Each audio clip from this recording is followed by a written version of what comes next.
session now. We have 3 speakers. Each one of them will talk for 15-20 minutes, and then we'll take questions after each presentation. We have Dr. Bassam Fattouh, Dr. Siham Matalla, and Dr. George Jabour. And Dr. Lies Abid will be chairing the session. Thank you.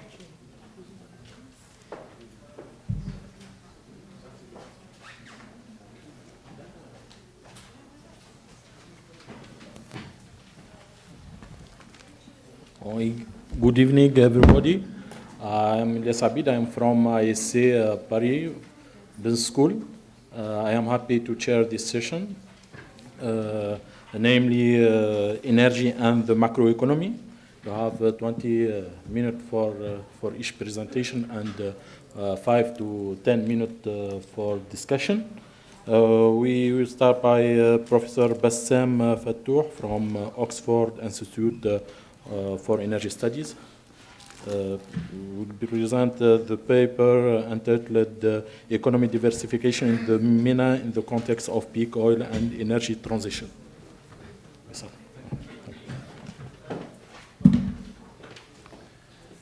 Well, again, it gives me a great pleasure to be here at AUB, and I'm delighted, to see so many friends and old friends and new friends. So what I will be talking today is on Arab oil exporters' diversification strategies in the context of the energy transition. And I would like to apologize for those who have seen this presentation before in Morocco or yesterday in Esqua, because I gave the same talk. So apologies for that. So let me start with the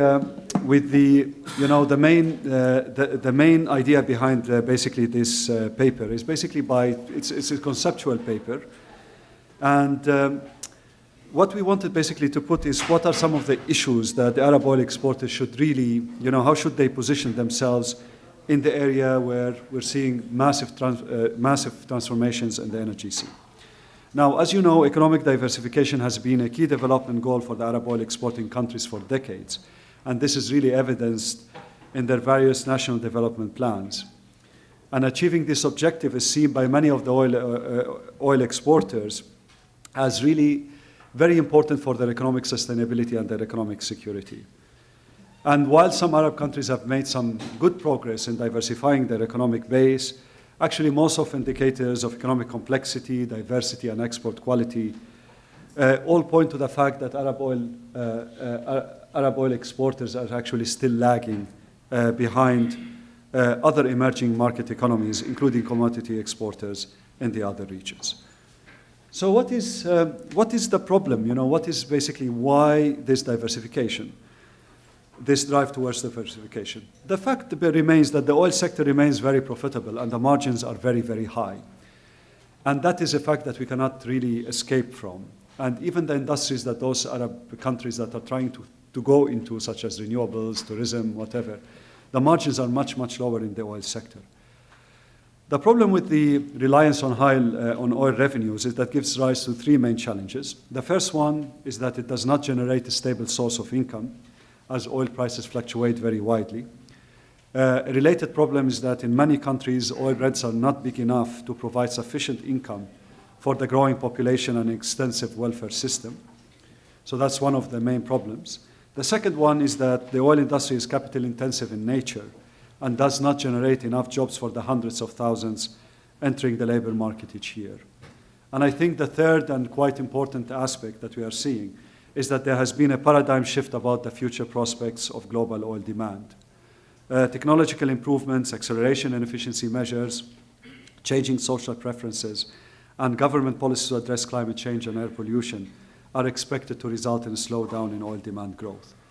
The concept of peak oil demand, no one heard of about, few years back. Now it has become widespread with many scholars, company executives, and policymakers predicting an imminent peak as soon as within the next decade. So those actually are some of the main factors that actually is pushing the Arab world to move away from heavy reliance on oil revenues. Now, when it comes to the issue of peak oil demand, the reality is no one knows, and I think this came very clearly in the first session. No one knows when oil demand will peak, and the projections are highly sensitive to the underlying assumptions. However, regardless to when oil demand will peak, the debate places the topic of diversification into a completely new context. Let me make a few observations about the shifts in market perceptions. First of all, the peak demand debate signifies a shift of perception from oil scarcity to oil abundance. A few years back, many were concerned about peak oil supply and whether there's going to be enough oil to meet the projected increase in demand. This now has completely changed. Rather than running out of oil in a carbon-constrained world, there are growing concerns that in countries with high reserve-to-production ratios, like in the Arab world, significant amounts of renewables, of recoverable oil will never be extracted. The second very important shift in perception is the concept of scarcity premium. This idea that if oil is left underground, it's going to command higher oil price into the future. This is also being very much questioned. This idea of the hoteling rule that if you keep oil underground, you keep it for the future generation is going to achieve a higher value out of this oil. This is also being questioned. The third one, which I think is also quite important, we're already seeing, is that the global oil markets will become increasingly competitive and margins in the oil industry will decline. And as a result, Arab oil exporters really cannot rely on oil revenues as the engine of growth and economic prosperity for the indefinite future. Now, these shifts in perception are already changing the behavior of market players. For instance, oil companies are adjusting their strategies, increasing the share of gas and renewables in their portfolios, and increasingly shifting towards what we call the short-term investment cycle. That's why the US shale is very attractive for many of the investors. In oil exporting countries, the urgency of reform and diversification has intensified, and that's basically what we're seeing, what we discussed this morning, for instance, in the case of Saudi Arabia, Vision 2030, but that's actually is not only limited to Saudi Arabia. So this actually raises three issues which I think are quite important. First of all, how soon can we expect peak oil demand to occur? To be more precise, how fast is the current energy transition? The second one is what kind of economic future should Arab oil exporters be planning for? And the final one, how does the emergence of renewable energy as a competitive energy source impact economic diversification strategies in these countries? So let me take each of these questions. The first one is on the peak demand. And that is actually an interesting debate, because if you look what the peak demand debate is concentrating on, is trying to find at the point at which oil demand will start falling. And I think all of these projections, one can make the following observations. The first one is that the range of uncertainty is very high. Peak demand forecasts are highly dependent upon their underlying assumptions. Even slight changes, for instance, in the population growth, in the economic growth, can push that 10 years ahead or 10 years back. So that's basically the first point, is that with all of these projections, there's a high element of uncertainty. The second observation that I would like to make, that there could be a possibility of multiple peaks. There is this idea that we're going to only have one peak after which oil demand will decline sharply. In reality, what we have seen is that we could end up with multiple peaks. So when oil prices go low, we're likely to see a rebound in demand. And actually, that's what we have seen in the US in terms of gasoline consumption. Everyone thought back in 2007 that gasoline consumption in the US has peaked. But as gasoline prices started going down, we saw a rebound. So we actually could turn out with multiple peaks, or at least for the peak to be prolonged. The third very important factor, the third very important feature, I think, which is coming from this graph, is that oil will continue to be an important part of the energy mix for the foreseeable future.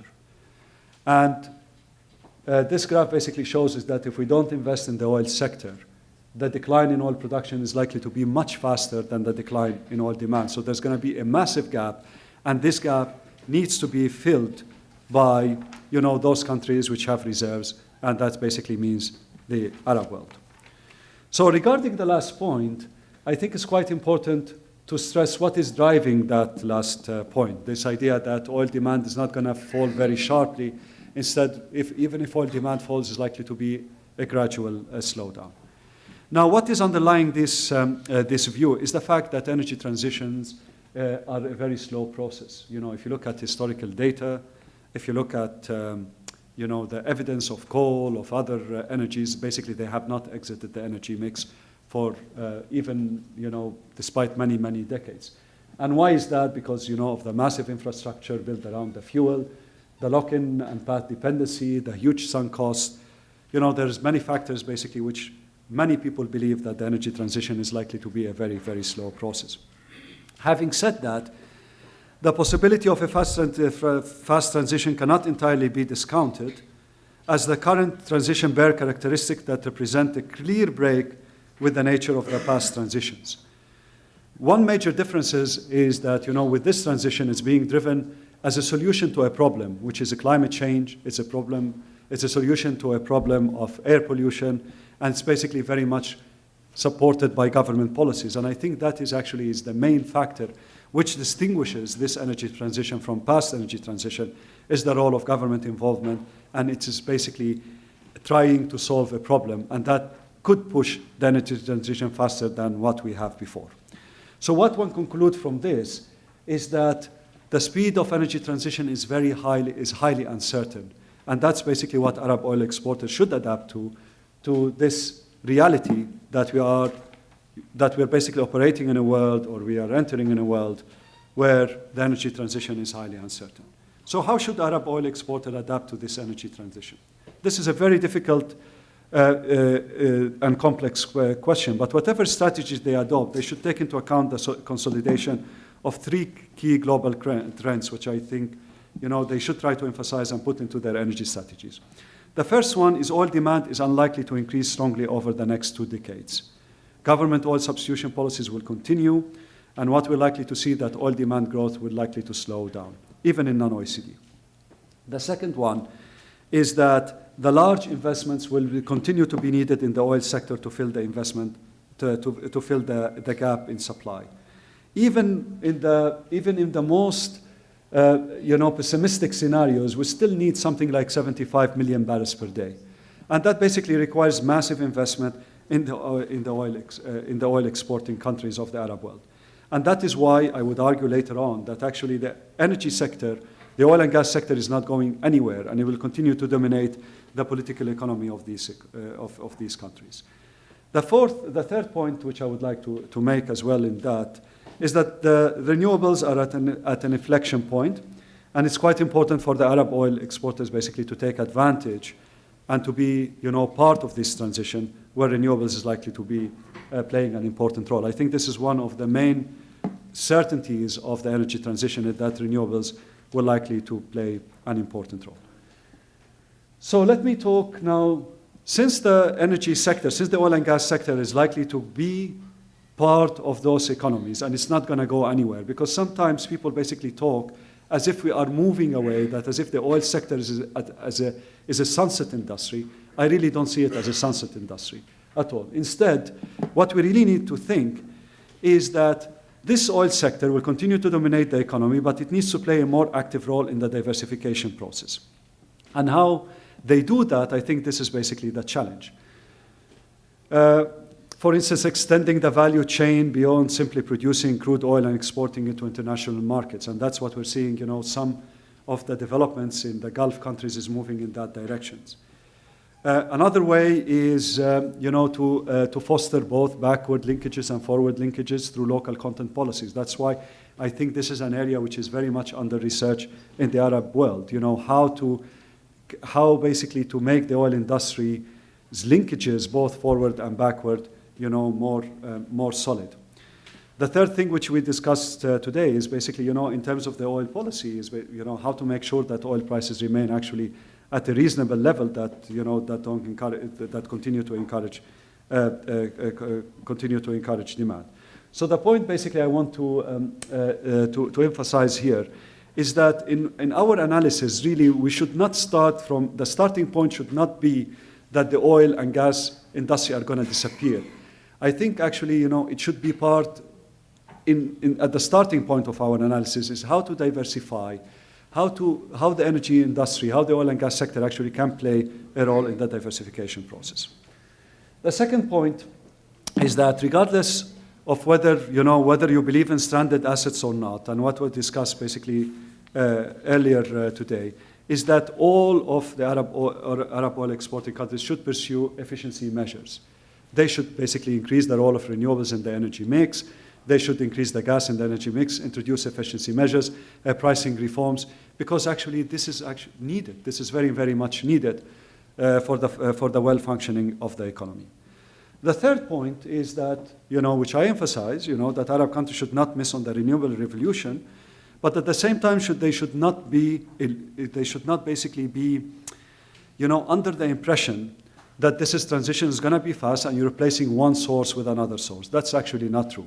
The reality remains that renewable energy does not create high rents, doesn't create high profits, doesn't create high margin compared to the oil sector and the gas sector. So you're moving from an industry which creates massive rents to an industry which does not create, massive rents or even zero profits.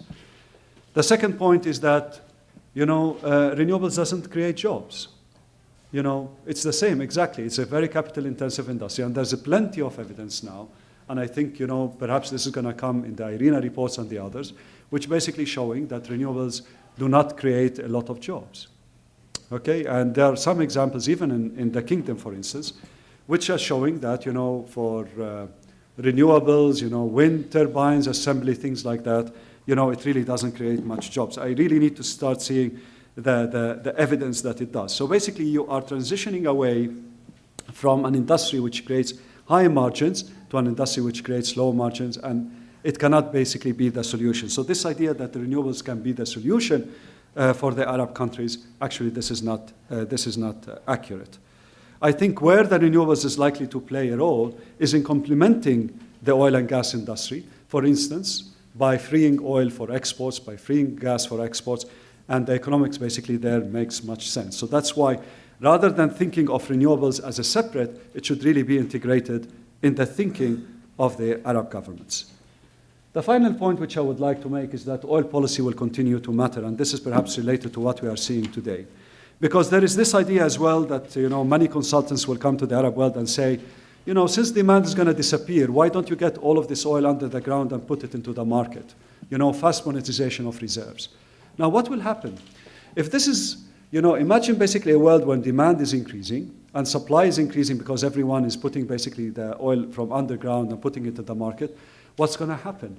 Well, oil prices are going to collapse and oil revenues are going to basically fall. And that is going to put the Arab countries, Arab oil exporters, under extreme pressure. And actually, extreme pressure to the extent we're not sure whether they'll be able to invest in the oil and gas sector to meet the supply gap. So for me, despite the fact that the global oil markets are becoming more competitive, what we're likely to see is the cooperation between oil producers to continue, and that cooperation will be based on trying to find an oil price which is high enough for their economies to continue to function. So that's why I would argue that OPEC as an organization, oil policy, will continue to matter, because all of the producers need it in order to keep their revenues quite high. So that brings me to the last point, and that's a very, very, after listening, from the last presentation on the issue of California and what's happening, and that's a point that I would like to emphasize, is that there's a codependence between the economic diversification and the global energy transition. This is a two-way street. The global energy transition is impacting Arab oil exporters. But at the same time, what happens in Arab oil exporters and the way they diversify their economies and how they transition will also impact the global energy transition. And let me give you a couple of examples. For instance, if Arab oil exporters are not successful in their diversification strategies, if they don't transition smoothly, and we're likely to see a lot of instability in the oil market, prices become more volatile, prices become very high, then this is likely to speed the global energy transition. Take the other example, when actually those countries are able to diversify their economies. What type of policies they're likely to pursue? They're likely to pursue fast monetization, and that basically means that oil prices will remain low, because it's not an important part of their income. What this means that actually then oil will play a much more important role in the longer term in the global energy transition. So this is a two-way street.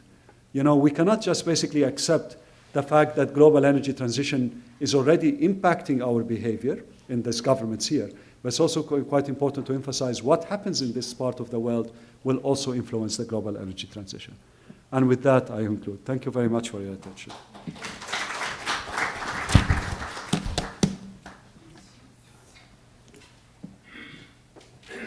I'll take questions from here if you don't mind.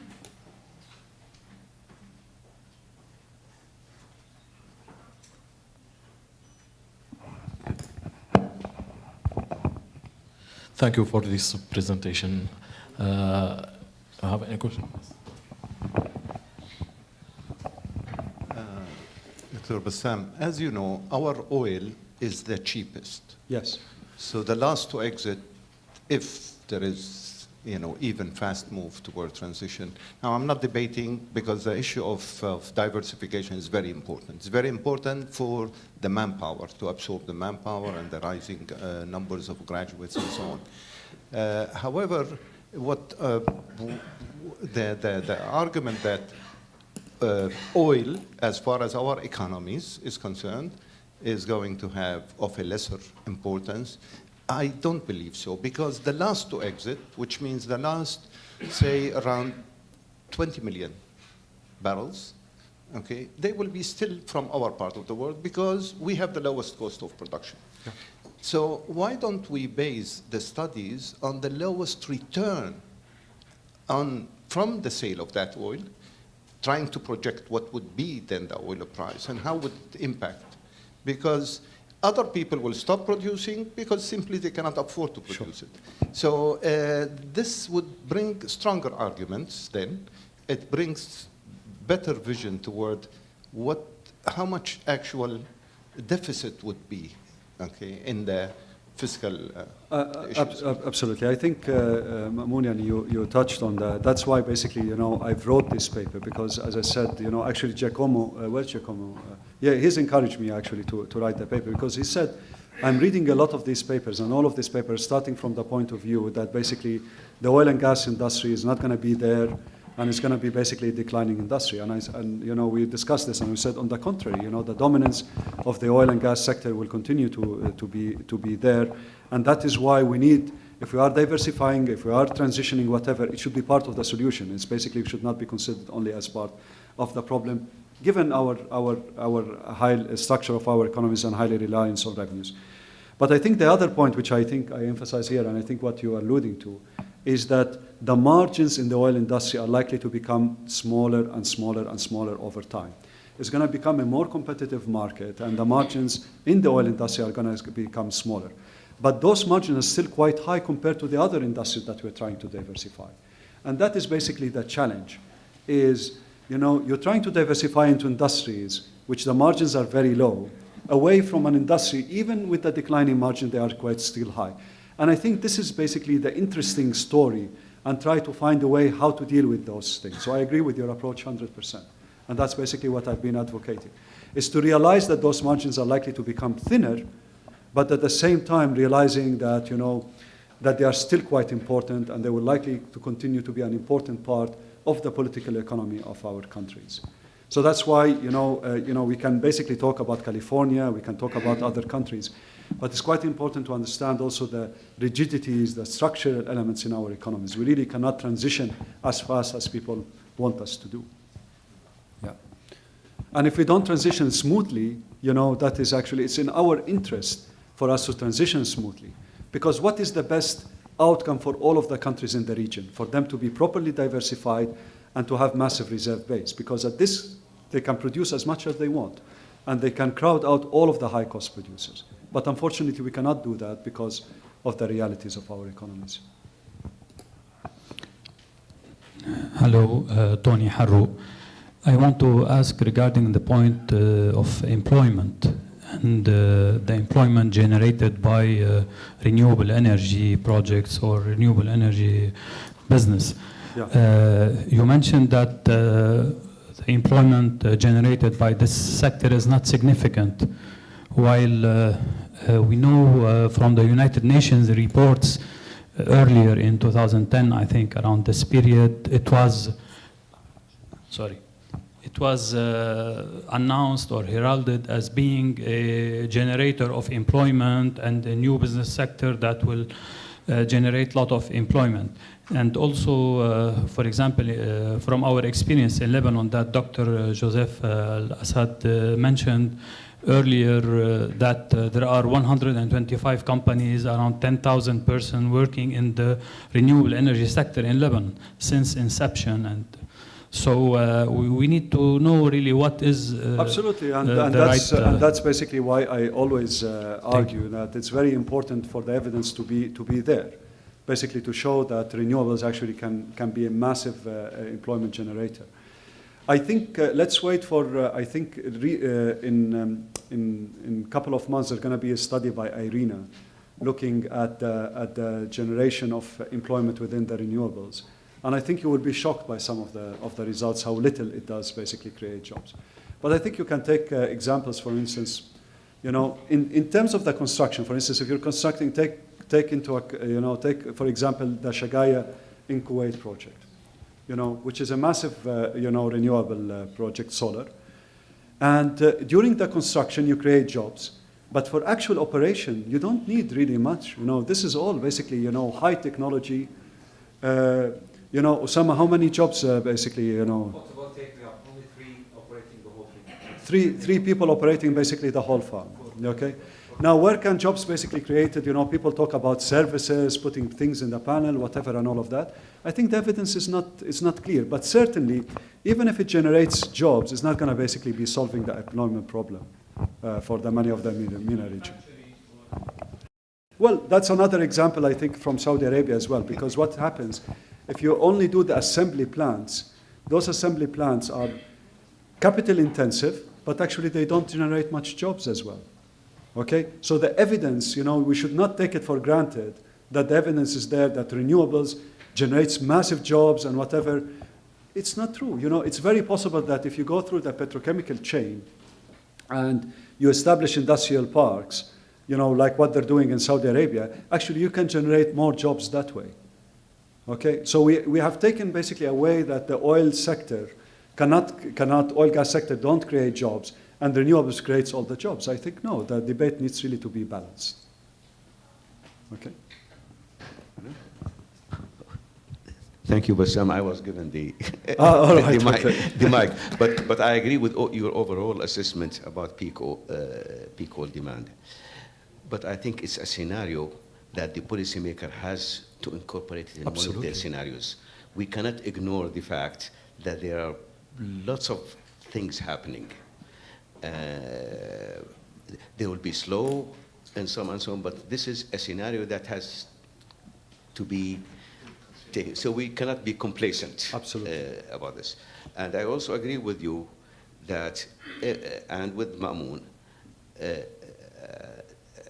that our countries with the lowest cost is true. But if there is a big oil demand and there is a decline, the rent element will be less than what it is today. Yes. Because now the rent is high for our countries because you've got all those high cost entrants, but the rent, there will be some pressure on the rent. And the third point on that, the good thing is that our countries are not overreacting to the prospect or the eventuality of peak oil demand. They're not overreacting and overproducing, so to speak. That is a barrel of oil overground worth more than the one underground. So this is at least on the policy side, I agree with you on this. Thank you. Majid, I agree with you that already there have been massive shift in perception, even if the energy transition, if you look at the oil demand in the last few years, it has been growing above historical averages. But the shifts in perceptions, the way that companies are shifting their portfolios towards renewables, gas, and this is already happening. The shifts on perception whether oil underground is worth more than oil overground is also shifting. But one thing for sure, I think that the oil industry is also getting used to move away to lower and lower margins, lower rents and lower profits. And I think we in the Arab oil countries as well, we should also get used to that as well, that those margins are going to become thinner, the rents are going to decline, and how to adjust our economies into the lower rents. But this does not mean that we should not optimize the use of our reserves. That's the point that I always make, that you have a reserve base, we have the low-cost producer base, we should optimize our reserve base. And that's basically is the challenge. I want just to make clarification, Bassam, for the intervention of the report on renewable energy in terms of employment. The report is not from the UN, but from IRENA, which promotes that renewable energy will provide jobs.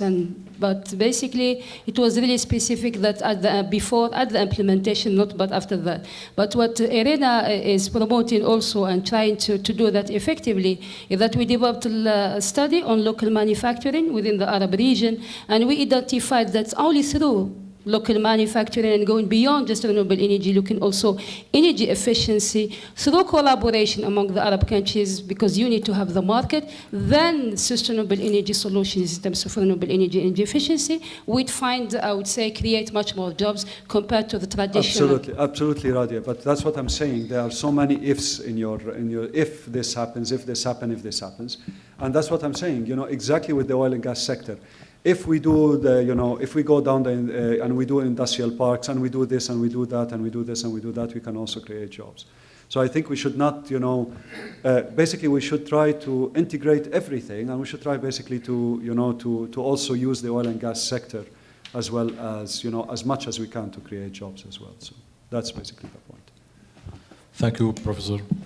Thank you. We will move to the second presentation by Siham Matala from University of Orantu.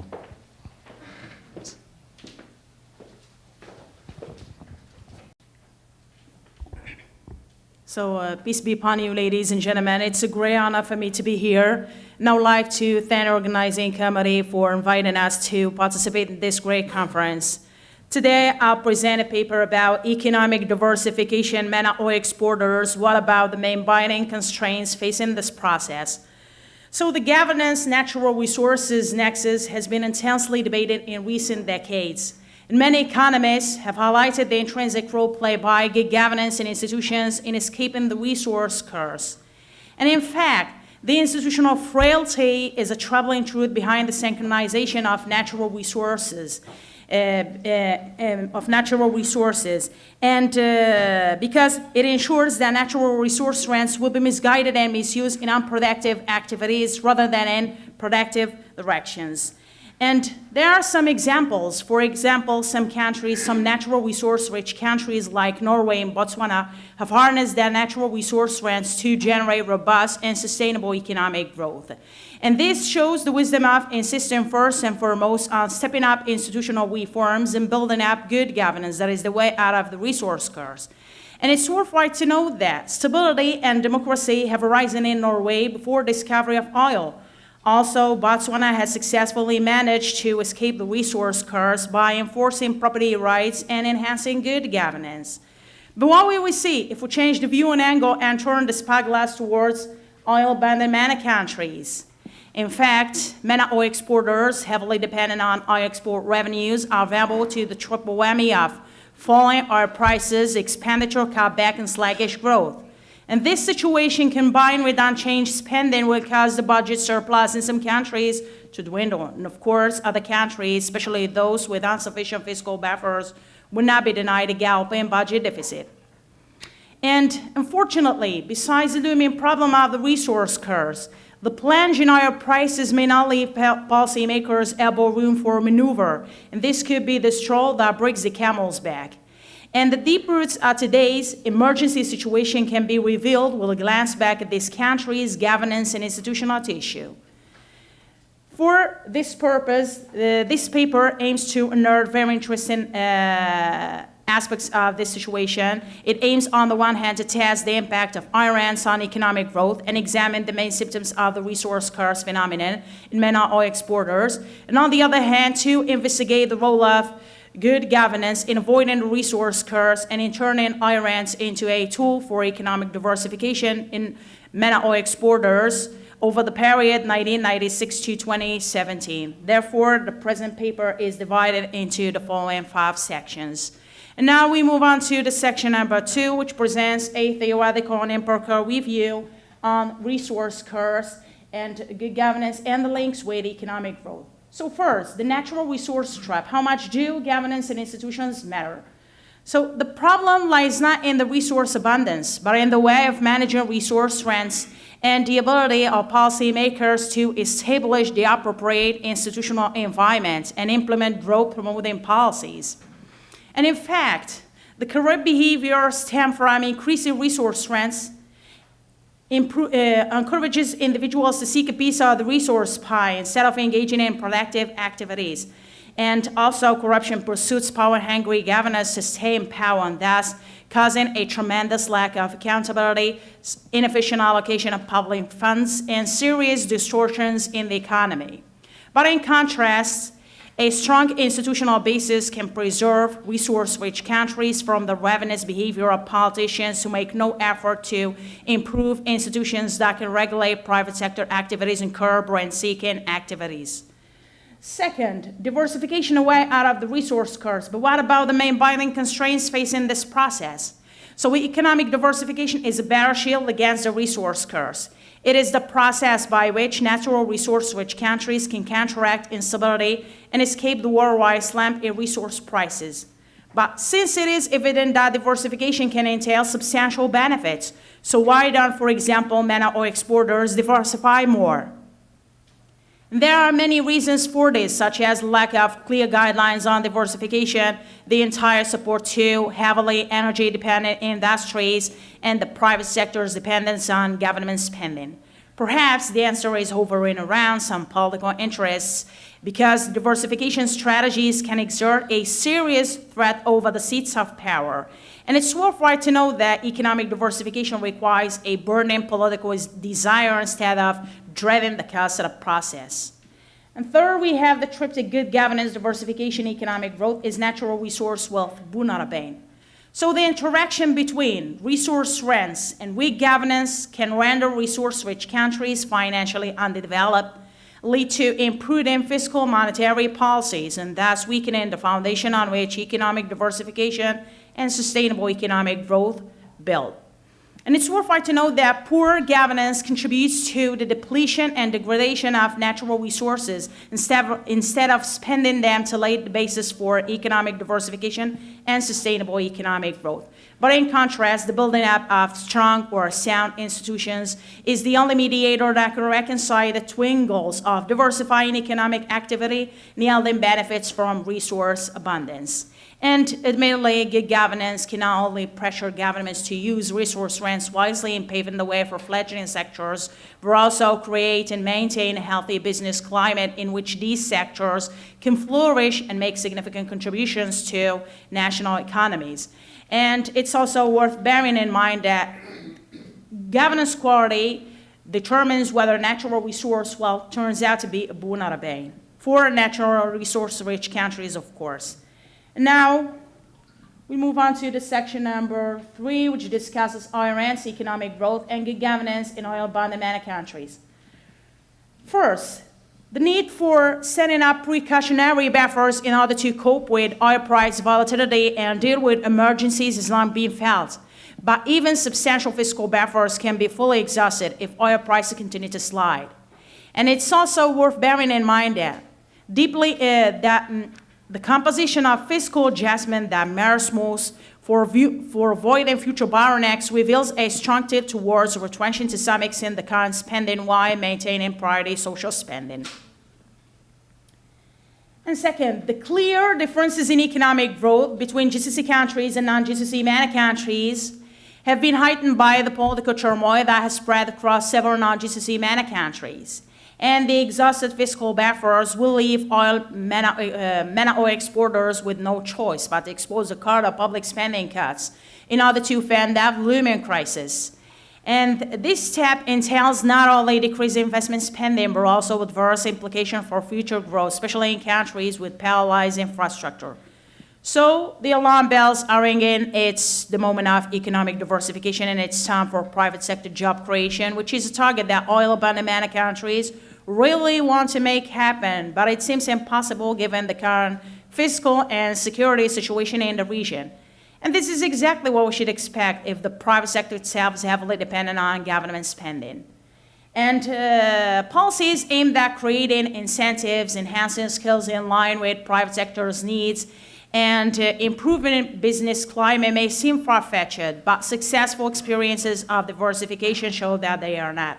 And actually, there are many measures that can be adopted in order to increase or improve economic diversification, such as restraining discretionary spending, phasing out energy subsidies, and intensifying anti-corruption efforts.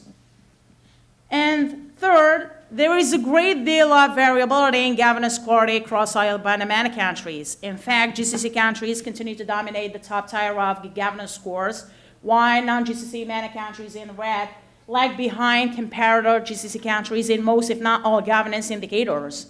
And for instance, Iraq, Libya, and Yemen score lowest on political stability, government effectiveness, rule of law, and control of corruption. And these factors are most responsible for hamstrung private sector in these countries, whose poor ranking is a crucial indication of where oil wealth can frustrate economic diversification. So without the existence of good governance or sound governance, the private sector-led growth can be sustained or even achieved. And perhaps it is not surprising that keeping the status quo is not just a sign of the ceaseless triumph of private over public interests, but it may seem rather a stratagem of plundering oil wealth without much fuss. And now I'll move to the section number 4, which introduces data and analyzes the empirical results. So as I said before, this paper aims on the one hand to test the impact of oil rents on economic growth and examine the main symptoms of the resource curse phenomenon, and on the other hand to investigate the role of good governance in avoiding the resource curse and in turning oil rents into a tool for economic diversification. And this time period has been chosen on the basis of data availability for the following variables. First, we have GDP, oil rents, agriculture, industry, services, diversification, governance index, which is calculated as a simple average of the following 6 worldwide governance indicators. First, we have political voice and accountability, political stability, government effectiveness, regulatory quality, rule of law, and control of corruption. This can be seen in the column A. MENA oil exporters' economic growth appears to be strongly and positively affected or influenced by oil rents that can serve as a crucial funding source for many other sectors. And the column B reveals that some explanatory variables like agriculture, industry, and services have insignificant coefficients with unexpected signs. And this can be explained by the fact that the oil sector leaves no room for investing in the other non-oil sectors. And the column C indicates that oil rents exerts a significant and positive impact on economic diversification. In other words, high oil rents lead to poor economic diversification, since a high diversification score indicates a low level of economic diversification. Because oil rents encourage individuals to seek a piece of the resource pie instead of engaging in productive activities, and they are strong enough to keep the doors locked in front of diversification strategies.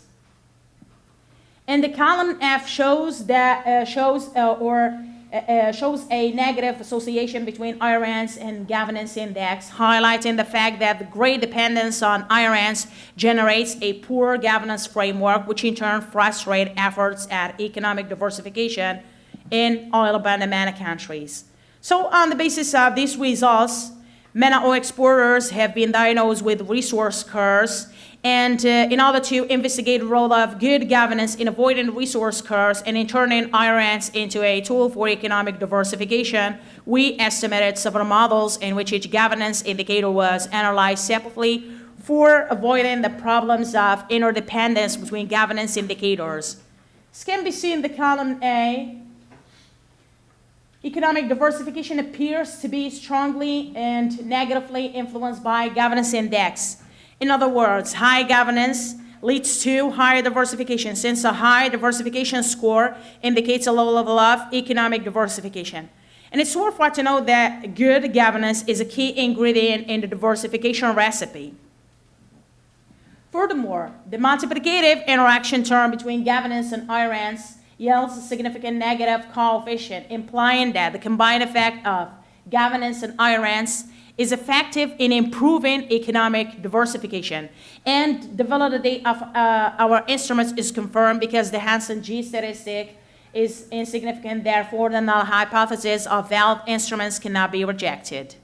And as shown in the other columns, the governance index is broken down into 6 indicators in order to figure out which of these indicators matter the most for economic diversification.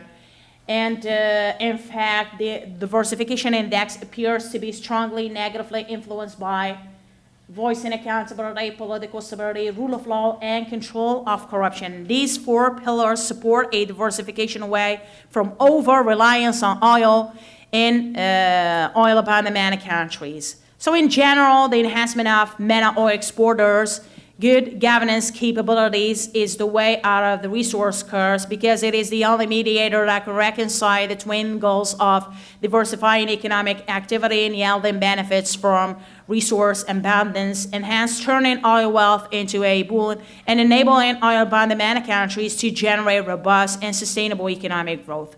And finally, as a conclusion, I can say that MENA oil exporters must change track and ride the wave of economic prosperity by focusing on economic diversification and enhancing good governance.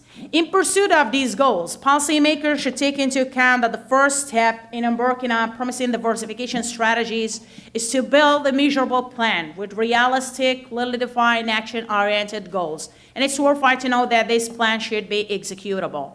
It's also worth bearing in mind that deeply entrenched governance issues in the region cannot be solved overnight. Visible and tangible improvement in governance are going to take time. They may sound simple, but they require long-term commitment, great efforts on everyone's part. And this laborious process can bring fruitful results to each country engaged in such endeavor, only if it is not carried out on a one-size-fits-all basis. And thank you so much for your listening.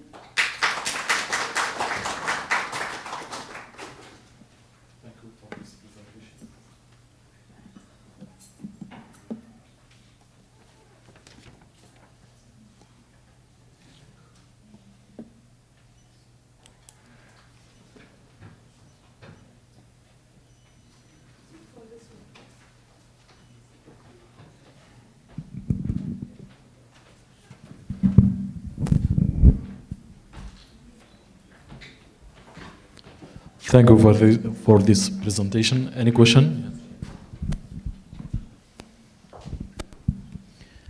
Thank you very much for this nice presentation. I have a question about the value of R squared in table with when you estimate GMM FE colon B. You have a very high value of the R squared, 0.94. Maybe it table 2, yes, table 2, yeah. Column B, you have R squared 0.94. I think that is, here we have a problem of homogeneity because you estimate GE and GE oil are there. I think comparing to other value of R squared, this value is very high.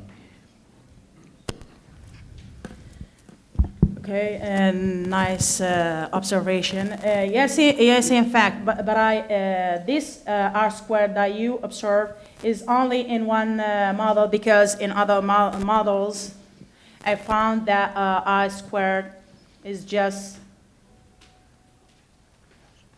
for example, 0.22, and that's why I use GMM method, generalized method of moment, because due to its ability to deal with persistent data and endogeneity and heterogeneity issues in the model by selecting and using valid instrumental variables. And as you see, the Hansen G statistic especially in the other, the Hansen G statistic indicates that my instrumental variables are valid. So that's why I use these models. And it is only one model that contains this issue, but the validity of our instruments is confirmed. Yeah. Because the Hansen G statistic is insignificant. But maybe it's better to move to maybe to remove or yes, to add remove, some yes, I other think that is variables. better. Yes, of course. To make homogeneity between the different value of your R squared, I think it's better. Okay, thank you so much. Any question?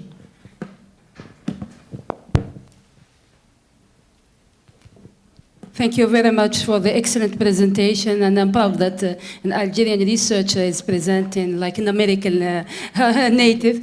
I thought I'm fast, but I found faster than me. Actually, doing such estimation using models, the main challenge is the availability of data, and I've noticed you use the World Bank data for certain indicators, but I guess you faced the challenges, especially looking by cross-sector. So how you manage to collect the data specifically for at the country level for the MENA region? Oh, thank you so much for your question, because it's really a great issue to collect data, especially in MENA countries. But I think the issue is in collecting data regarding, for example, inequality. But there is data, especially, for example, good governance. It is available at the World Bank website. Also, economic freedom, diversification. It is from UNICTAD database. It is available for the period of 1996 to 2017.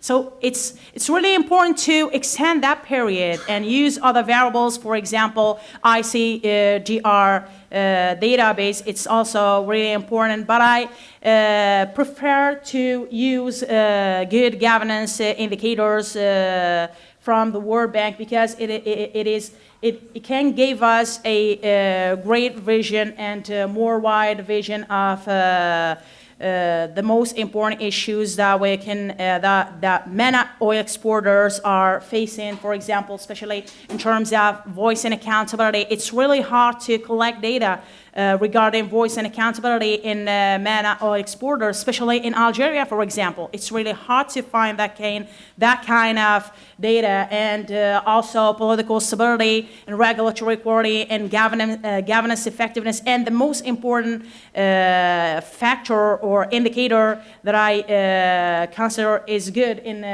World Bank's data is control of corruption, because it's really impossible to collect data or find a database about corruption, especially in Algeria. So that's why I prefer to use World Bank data, despite there is a short time period. But nice question. I have to use other, for example, data in order to extend that period and maybe have some more good results. Yeah, yes, of course. Thank you so much. Other questions? Thank you. Thank you very much. Thank you so much. We'll move to the next presentation by Professor George. We begin for the second session, namely energy, the macroeconomy and financial markets. Begin by the Professor Nasser Badr Mastral.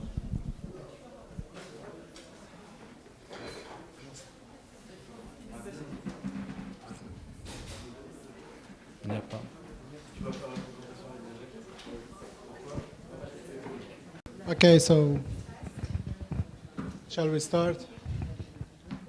Shall I start? Okay. Okay. The predictive power of oil and commodity prices for equity markets, evidence from rolling Granger causality test by Laila Dagher, Ibrahim Jamali, and Nasser Badra. Let's do first like a motivation on the topic before, and regarding the relation between the oil and the equity market, or the oil and economy, all in all.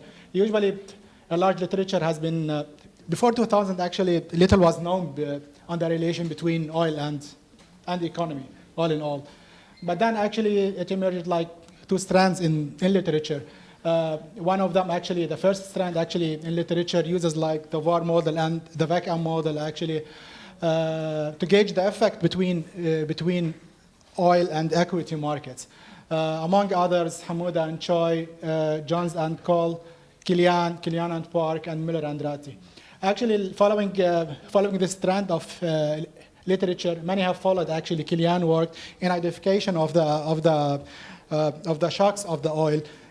He followed like he decomposed actually the shock oil into three, like demand and supply and other, with a scheme of identification of the structural shocks, and then just to gauge the effect using like either impulse response function or other. This work actually follows in Kilian work actually who identified the structural shocks of the SVAR recursively. This is the first strand in literature, and the other strand in literature also uses actually, just one thing here, regarding the first strand, actually it uses the first moments of the equity, which is the return. And the other one just uses like the volatility, the Garsh model, like in a vector autoregression, also VAR, but Garsh actually, following Gwasmi, Fattoum, among others, Malik and Hamouda. These are just like an examples among others. A parallel literature where we are now, where we're gonna work now, the parallel literature is regarding the forecasting of equity and oil commodity prices. Following Jones and Cole, and many others. In this study is actually, it was motivated by the fact that Granger causality just tell us about the predictive power of one variable to another variable. If one variable actually Granger goes, then we can it must be the case that it will reduce the error mean of forecasting. The mean error of the prediction error. The mean square of prediction error. Okay, so it was like motivated by the work of Swanson.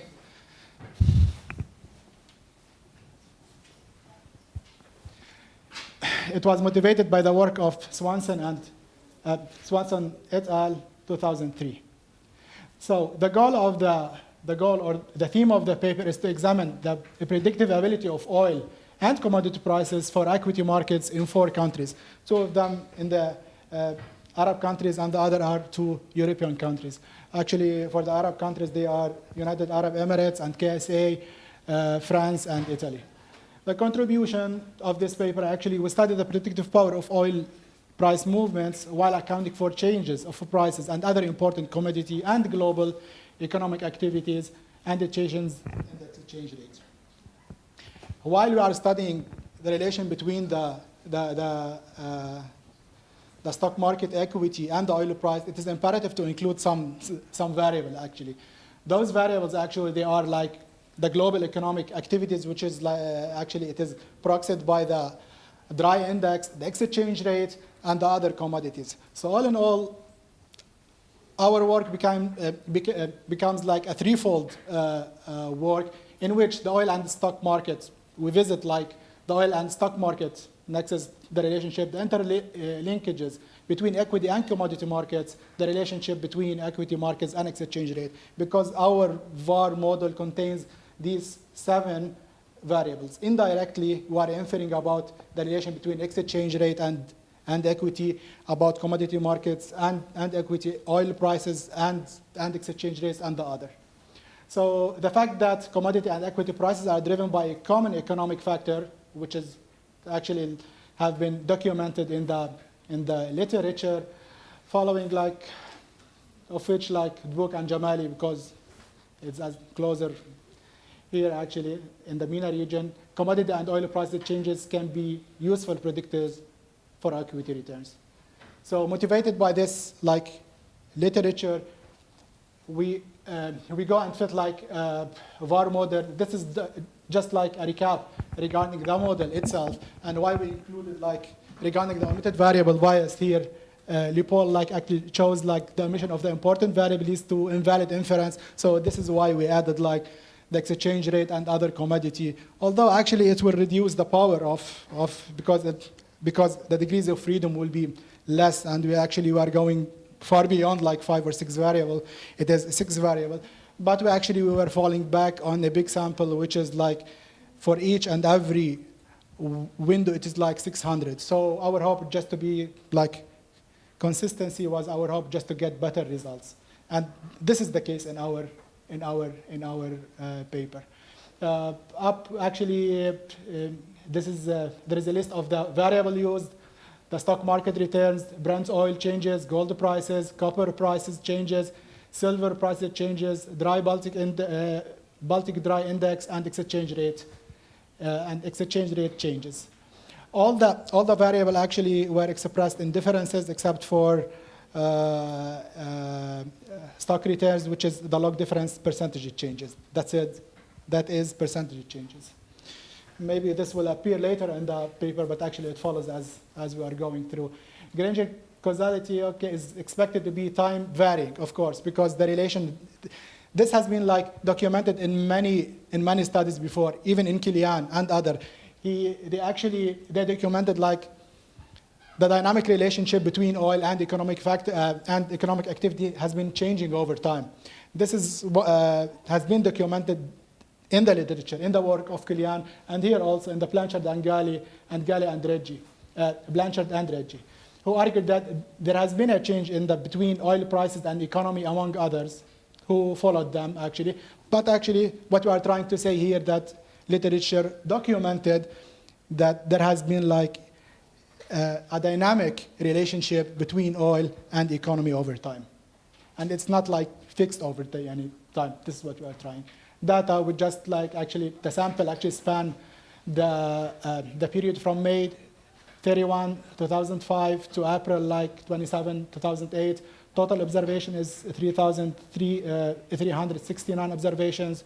Prices are dominated. These are regarding just how we constructed our variable and the choice of variable. The first one, choice of variable, and the other one, how we constructed the variables. How the first one regarding the futures and regarding how we actually calculated the return. The price of oil, better we obtained exchange rate. This is all the same thing. We checked for all series actually exhibit a stationary process because this is expected because they are indifference and actually percentage changes. Actually, we have those results, but we didn't put them because are trivial here. Actually, this is why we don't want to spend some time over them. We control for global economic activities using the dry Baltic. Yes, we mentioned that. And that will be it. As in Kilian, this is just an example regarding the Granger causality. As in Kilian and Leopold 2017, who noted that Y2 is set to Granger cause Y1 if the lagged Y2 minus 1, like the previous observation of Y2, improves forecasting or predicting Y1. This is what we mean. In other words, when the information of YT lowers the mean square prediction error of Y1.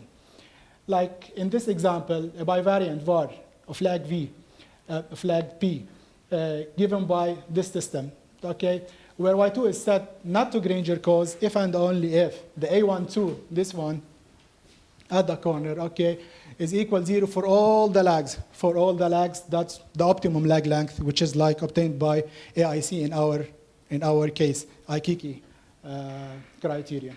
So this restriction can be tested through wild test, the conventional one. If the restriction is rejected, then Y2 is set to Granger cause Y1. Our method actually is fixed window throughout the sample. Actually, we start with a window of 600 observation, and then we roll this window again and again. Each and every time, actually, we wrote this code. Actually, it's not like a built-in. Each time we start a new window, the code actually selects the optimal lag length using AIC, IKIKI, and then fits the model and then conduct the Granger cause based on the selected lag length. So it's not like automatic, just rolling the windows as it is done. We just amend the code just to be every time just select the lag length and conduct the test. Regarding the heteroscedasticity and the autocorrelation consistent hack, standard errors, following NOAA and WEST. We selected actually, we used this estimator for the variance-covariance matrix because it was suspected of that autocorrelation, and actually it is sensible to assume this daily data and stuff like that, which is like a truncation lag. Okay, the selection of the lag, it is automatic by the code optimized by NOAA and WEST. There's two types of lags. Here, there is regarding the variance covariance, and the other one regarding the lag of the system itself. So this is the discussion. So the results now. We started here regarding the exchange rate. Exchange rate actually is deemed to be does not Granger cause the stocks in either France or Italy. This actually in line with literature who documented like evidence of the same evidence we found. This is regarding the exchange rate.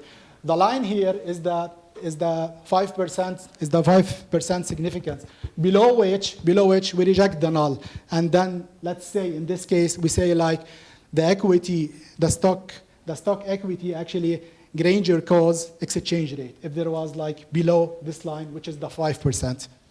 So here in the whole sample, in the whole like the 600 windows actually we have rolled, none of which not even like in a small period or just like one incidence that has been like exchange rate, the relation between the exchange rate and the equity shows any significance.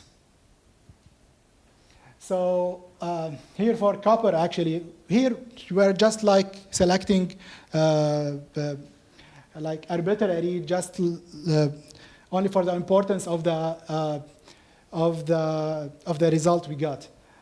In the first case, we got like exchange rate and does not affect like equity returns. And here, copper do affect actually the returns in the Arab region, in the UAE, and in the Saudi Arabia. This is regarding the commodity, and the first one regarding the exchange rate. Now, I will recap later when we go on regarding the result. Here, the oil. We talked about the exchange rate, the commodities. The commodities, nothing like of paramount importance except for the copper. Granger cause the stock markets in both in UAE and KSA. Regarding the oil actually with this in this region here at this time actually at 2014 and on it is actually affected. This is the line that we have been discussing, below which the oil start to Granger cause the stock market or the stock equity returns from here and on. It is common between Saudi Arabia and between UAE. Is it because they are exporting countries? Could be. Is it because they are driven by the same variable? Also could be. But actually, this was what we found regarding KSA. Also for the Italy and France, although with less intensity, but actually the same period actually indicate the same thing. Here, this is what we have been saying, like before, there was not that much like causality between the oil and the stock returns. Here, actually, in 2014, maybe because of volatility or reducing oil prices, maybe it becomes significant. But actually, what we are trying to say here out of this graphs that the dynamic relationship between the oil and the stock market actually has changed over time. Before it was not significant, and now it was significant. Commonality, yes, commonality regarding the time it started to affect it. It is 2014. This is for Italy and France, and this is for United Arab and Emirates. Here the intensity is more. It is more persistent. It's not like as the European case, but actually it denotes or indicates the same time that it has started to affect, oil prices started to affect the equity returns. This is a recap of what we found. I will read from here so I can.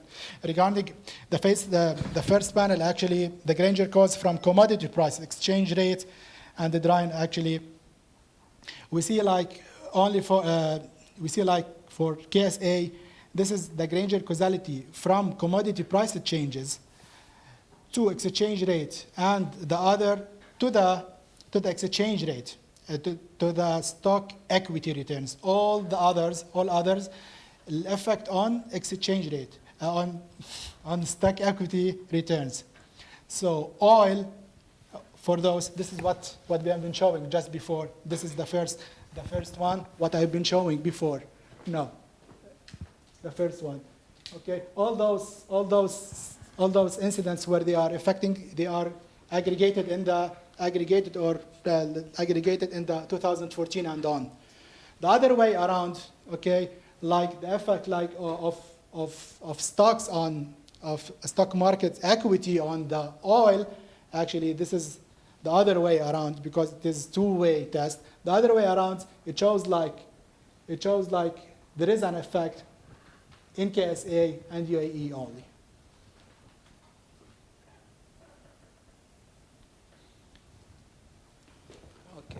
With the exception, I'm trying here to recap, with the exception of copper, our findings indicate a very weak evidence of any causality between metal and stock, like the silver and the gold. Similarly, the BDI actually, which is proxies the global economic activity, does not affect the stock return, the equity returns actually. The evidence for gold and silver are consistent with the safe haven and hedging properties because they are not affected by oil decreases or increases. So when it does not Granger cause them, so it means like it does not respond to their variation. So that's why we call it like a safe haven in this. Exchange rate does not predict stock returns, but some evidence in the opposite direction for France and Italy. The other way around, like exchange rate does not affect stock, but stock actually here for the case of France and Italy. And actually it has been like documented, this one, the same thing, it was documented in the literature that there is a causality running from the stock return to the exchange rate only for France and Italy. And this is what we came up with, the same thing, aligned with the literature. Since 2014, this is what we are trying to say. This denotes actually the starting of a strong evidence of oil price changes on returns in the market, like oil price changes, Granger cause returns in all markets, but especially in the Arab countries because it is more persistent. But actually, it is in all of the markets. There is a commodity. There is a commonality in the period. This is, as we discussed it before, like which is like 2014 and on, and before it, there was the relationship was that the causality was null, was zero. This might imply that there is a common factor driving equity and returns in the oil changes. Here we have like actually to go over again the work of Dufour. I think it could be one of the answers because we have been here like testing for Granger causality for one step ahead. Dufour said like it could be like the relation between two variables. It could be indirect, like for the next period, a variable X does not affect variable Y, but it would affect it in the period beyond it, in the other one. So it could be. This one we didn't actually study it. Is beyond the scope of the paper actually, but it could be. This is one of the reasons. This is why we got this results. But all in all, we have several like conclusions that are coincides with the literature and with the findings in the literature. Okay, concluding remarks. We examine. This is like just a recap again. We examine the Granger causality between the price changes of copper, silver, gold, exchange rate, BDI, changes, and equity returns in a 7-variant VAR. Our testing methodology relies on rolling window as we discussed before. Our finding indicates that copper is an important predictor of stock markets in 2 Arab countries, in the UAE and KSA, but not in the European countries. Our results also indicate that oil prices, Granger cause equity market across all 4 countries under consideration, starting in 2014 and until the end of the sample. This corresponds to the period of declining oil prices. Our finding corroborates previous results, showing that stock returns, Granger cost exchange rate returns for the developed markets, France and Italy. This is what we have been saying that, but not the other way around. And also in the Arab markets, actually, this effect was not like actually documented, only for France and Italy. And it has been like documented in the literature, some findings of this essence. Our findings imply that oil price changes are imperative or important in any stock return forecasting exercise since 2014. And excuse me, I just hear maybe actually, I misinterpret the table here. The panel B, Granger causality from stock to the other one, and the first one is the other way around. All variables on stock for the panel 1, and the other one from stock to all other variables. So I made a mistake, just like here. Thank you. Any questions? Thank you. Thank you very much. Thank you for this presentation. Any question?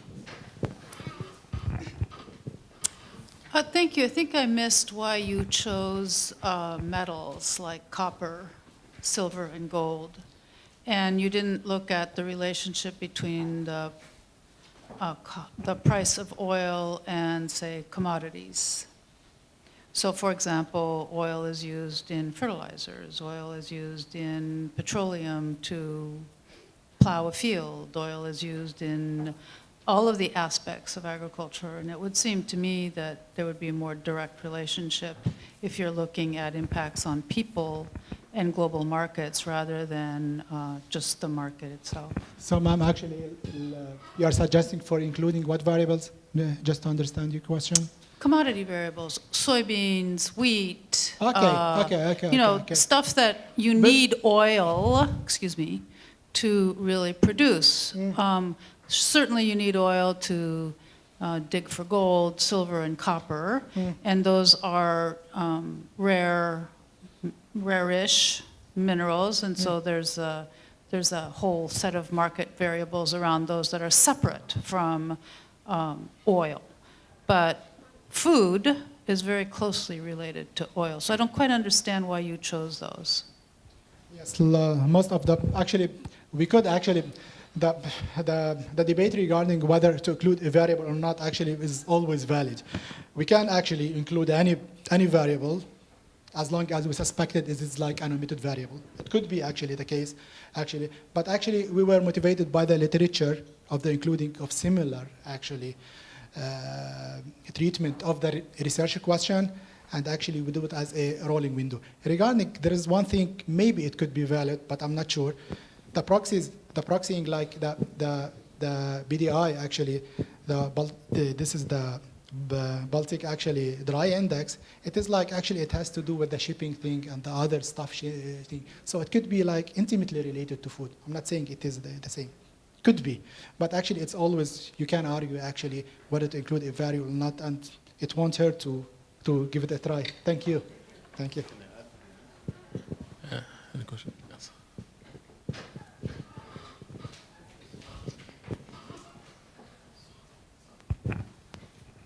Okay, so just a quick question regarding the sample period. So are there any particular reason why you picked to start your sample from 2005 all the way to 2018? Availability of data. Data availability, so. This is the maximum that we can get. We actually repeatedly actually updated the sample until we get like actually the most that we can have. Okay. But there is no actually specific actually. Specific reasons. Yes. Why? Yes. So you For started picking. in 2005 because that's the oldest possible data. Yes. That you Exactly. can Exactly. The only concern is that because you have 2 years of financial crisis, yeah, which could possibly play a role in changing your result. probably it could be worse to do like a robustness check. We did that, but I didn't include it here. Child After, test and other. You started Yes, the sample yes, after the yes. I first. should have like include them. You're No, right. It's good to. Yes, that yes. you've done Just to that. present, but Okay, actually, of course you I was afraid just to actually run over my time and actually but So the results are you were right. insensitive. So Usually the structural break are just we do it like at the first like as just like preliminarily before just doing anything, because actually if there is a structural break also the unit root test won't show like actually stationary, because there will be a jump on the in the series. Actually it will be reflected, but you were right. All right.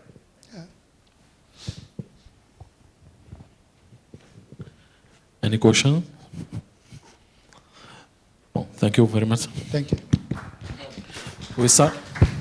We remove the second presentation by the Ibrahim from this university.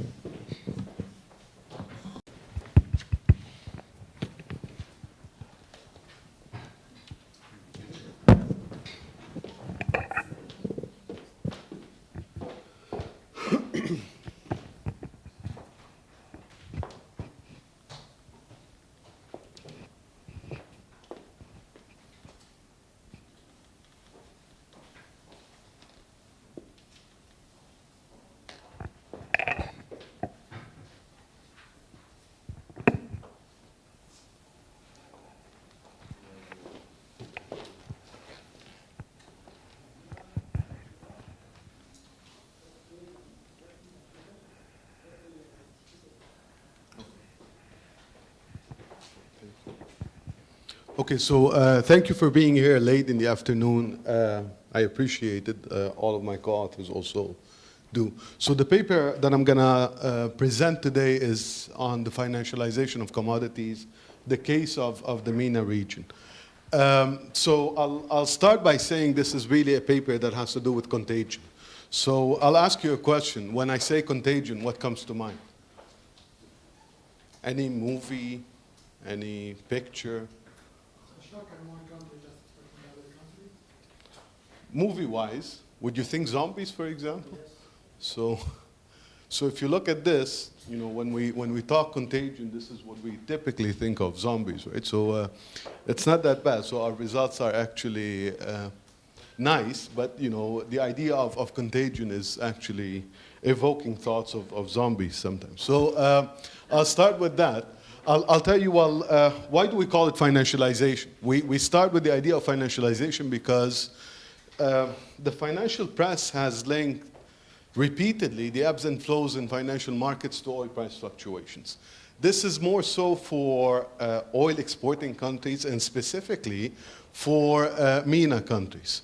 So there's a lot of work actually on the relationship between oil prices and the MENA equity markets. So what's financialization for those of you who are not aware of this literature? So financialization is the idea. So it all started before a testimony by masters. So 2008 and after 2008, in fact. So prior to 2008, we thought of commodity futures, as being an asset class that is negatively correlated or uncorrelated with equities and bonds, fixed income. In fact, there's a lot of academic work on this, and the academic work, so for example, if I point to Urban Harvey, if I point to Gorton Ruwenhorst and others, they show very little correlation between commodities and between commodities and other asset classes. All of that changed in 2008 because of the gentleman right here, Michael Masters. So he testified before Congress saying that commodities are now becoming another financial asset. So the flows of money into futures, into commodity futures, is causing financialization. So that was his hypothesis. Ever since, it was called the Masters hypothesis, and there has been a lot of work done on testing the hypothesis.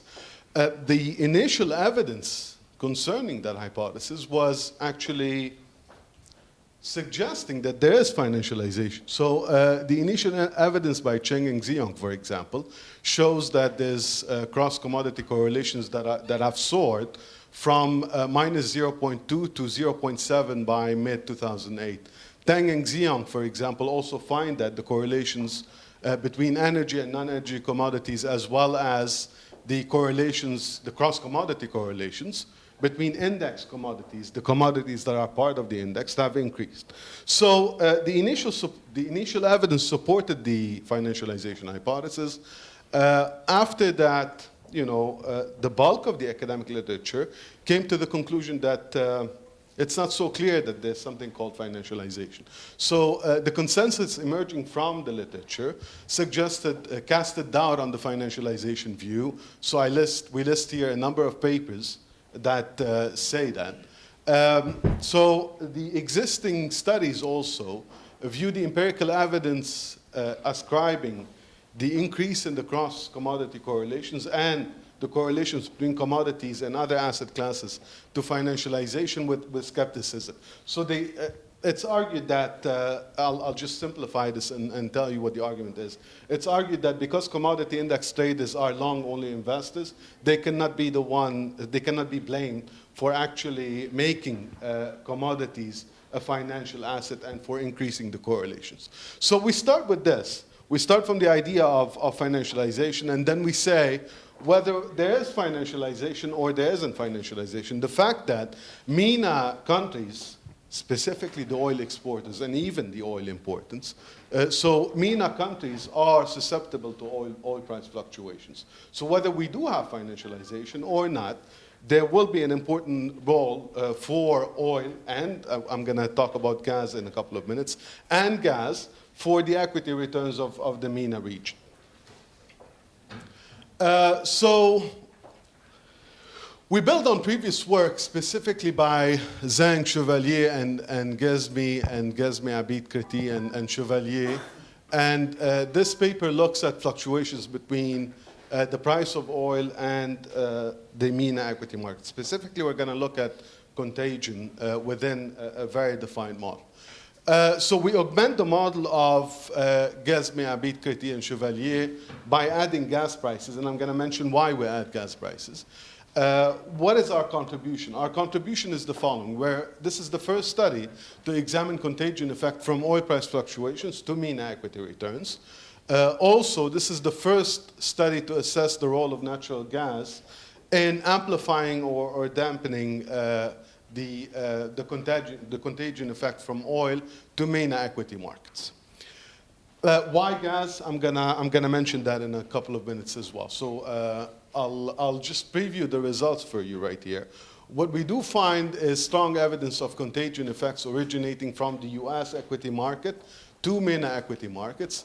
The effect becomes evident when we look at correlations. The role of oil and gas, so oil specifically is found to be significant, gas less so. And with that, this is a preview of our results.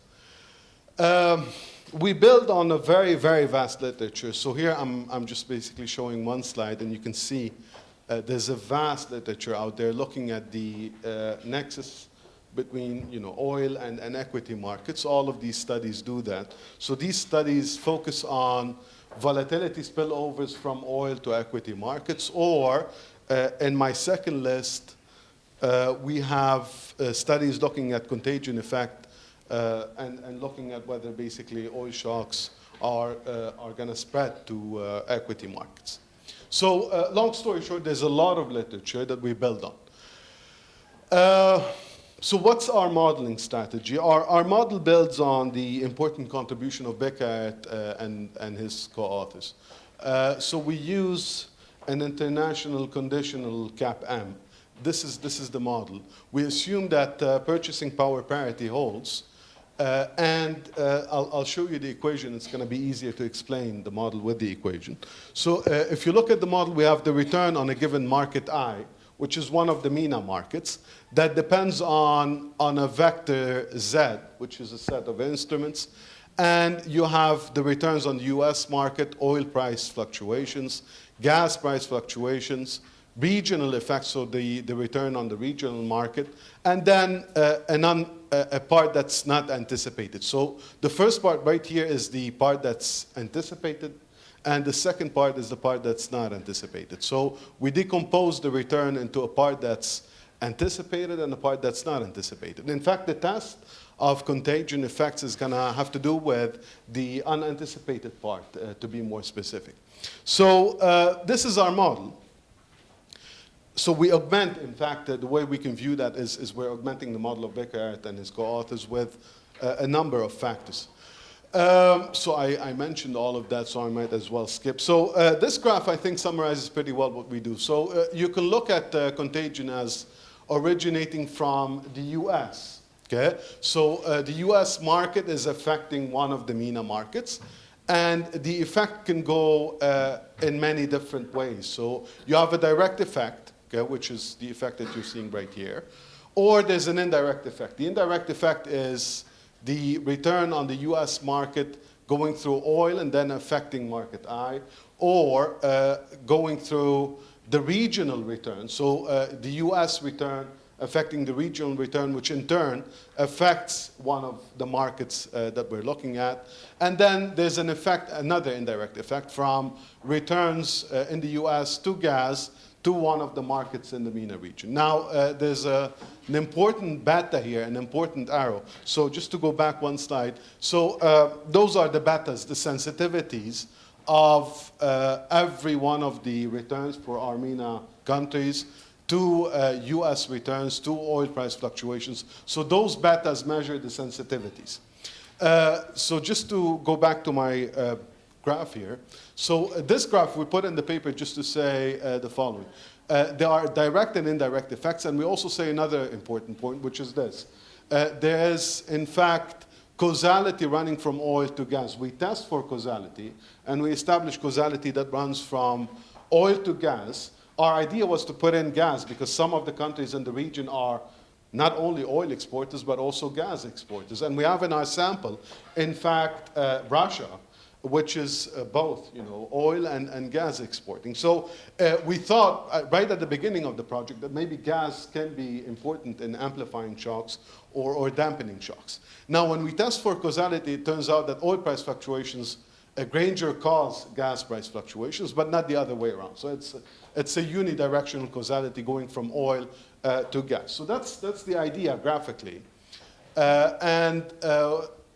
This slide is just gonna put down in equations what I said to you on the graph. So those are all of the different effects that we're measuring. What is our data? We use monthly observations on all of the following countries. So in fact, we use GCC, Gulf Cooperation Council countries. So we use the Tadawul Index for Saudi Arabia, the Dubai Index for the United Arab Emirates, the KIC General Market Index for Kuwait, the Qatari Stock Market Index, the Muscat Securities Market Index for Oman, the Oil Share Price Index for Bahrain. So those are the GCC countries that you can think of as the oil exporting countries. There's another block which we're putting all of them under MENA, but there's another block that we think of as oil importing.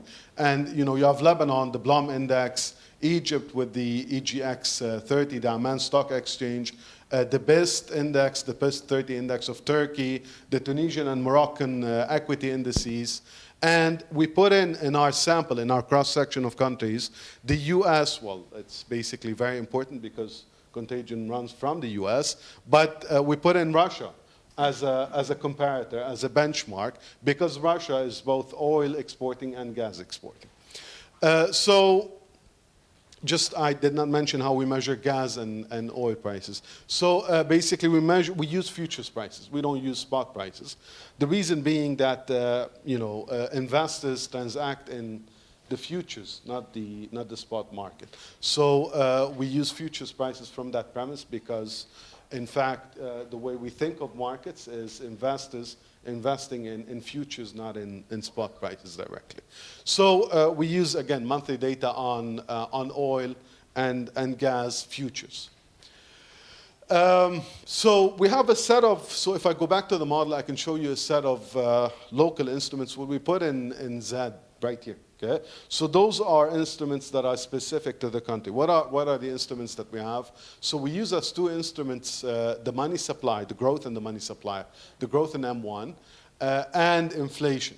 I'm going to anticipate your question, which is going to be why only those two instruments. Well, frankly, because of data availability. So data is not really available for the MENA countries. Those are the two macroeconomic variables that we could, in fact, find reliably for all of our countries. We thought of interest rate differentials, which was used by Beckert and his co-authors. We thought of dividend yields, but we could not find these, unfortunately. So we had to settle with the growth in M1 and inflation. The results. So those are the betas, and we are putting in red the ones that are significant. You can see that the regional beta is by far the largest. So it's larger than the other betas. This is followed by the US beta, followed by oil. It doesn't always hold in the same order that I'm saying it right here, but clearly it seems that the regional effect is the most important effect if you look at this table. So our first conclusion is the regional effect seems to be quite important. Oil is important. At the same time, gas is not important. So the way we understand that result is oil is effectively taking over the role of gas. Maybe gas does have an amplifying effect or a dampening effect, but oil is so much more important than gas that we're not noticing anything happening right here. Another view of the results is the following variance decompositions. So here we show variance decompositions for the fraction of the variance accounted for by the US, by gas, by oil, and by the region. Clearly, again, the region seems to be the most important determinant of the variance. And this is followed by oil. Gas appears to be sometimes important here. And the US is the least important in the variance decomposition. So how do we test for contagion? So the way we test for, all of that is still in the modeling bit. We haven't tested for contagion yet. So how do we test for contagion? We consider the residuals from the model. So if I go back to the model, it's basically my residual from the model. And we regress that on effectively, so it's an equation relating the residual from the model to the US or regional or oil or gas residuals, right? So this is what we put in. We have a lambda right here, and the lambda is a function of D1 and D2, which are dummy variables, which basically are going to measure periods of turmoil and periods of calm. So when we test for contagion, the important parameters are Q1 and Q2. Okay? So we want to assess the significance of Q1 and Q2, and if these are significant, then they tell us that, yes, you do have a contagion effect. So when we carry out the work, clearly here, Q1 and Q2, so going back to my equation, Q1 and Q2 are significant for all the countries, so it very much looks like we have a contagion effect. So I'll conclude here very quickly. So our findings are that we have evident contagion effects. The regional effect appears to be the most important effect. This is followed by US and oil effects. So it seems that the contagion effect is going really through the region and sometimes through oil. So oil risk is a macroeconomic factor that strengthens the link with the US. So I'll just basically leave it at that. The final point I'm going to mention is our definition of contagion is the fact that it's in excess of correlations. Maybe I should have mentioned this at the beginning, but the way we are defining contagion in this paper, that's why I mentioned correlations, is that contagion is in excess in correlations. Thank you very much. Thank you for this good presentation. Any questions?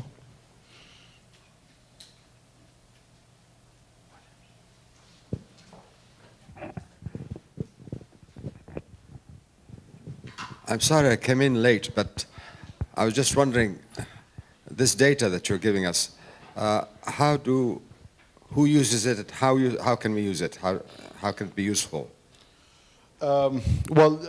So the data, our results can be used by policymakers and investors, if you think of it, right? So from a policy-making perspective, if I'm If I'm basically a central bank, I want to understand the drivers of, say, stock markets. I'm not necessarily going to intervene, but I want to understand the drivers, for example. Or if I'm a monetary authority, say the Monetary Authority of Saudi Arabia, I want to understand what basically drives my market. So from that perspective, so policymakers would be interested. From a practical perspective, from basically a trading perspective, any trader would want to know what are the factors driving the returns. Maybe. So our model is, I'm not going to go back to it, but it's somewhat predictive. So you have variables at time t minus 1 on the right-hand side, and the return at time t. So you might think of it as, it's giving you a heads up that returns, are affected by oil or affected by gas or affected by the US return. Well, oil and gas being very, strategic commodities, they're affected by geopolitics. Mm-hmm. So the fluctuations are so, unpredictable. Very good. I was just wondering, how can you have you factored that in, or how do you go No, there? we haven't. But that's a very good point. We don't, So I think another way of saying that is, unless I can figure out where oil and gas are going, I cannot figure out where the. This is a very, very valid point, right? So that's why we don't do any predictions with the model. We're just trying to explain whether there is a contagion effect or not, and if there is, what is the channel through which it's going. But we're not making any attempt to predict anything. Correct. But you're right, if we are looking to predict, then we have to know what makes oil fluctuate, which is a very difficult Mission task. impossible. Mission impossible, exactly.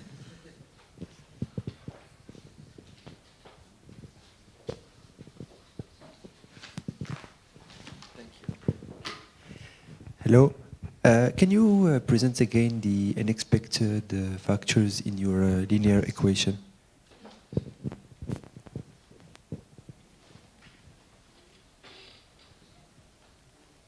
Okay, so this is the expected part, the betas and the instruments, and this is the unexpected part. So the residuals, if you want. Can you explain for each one of them? Well, this is. So basically, there's an unexpected part. So it's basically just, a regression residual, right? Just like any residual, that's the part that is, not explained. I'm going to put it as unexplained. So, but basically here we're defining it as, to be more precise, the part that has to do with the US, the part that has to do with oil, gas, and the regional effect, right? So we're basically specifying what we're not able to explain. So the unexplained part is very specific. It's like an error, exactly. So it's basically the part that makes the equality whole. So. Thank you. Yeah.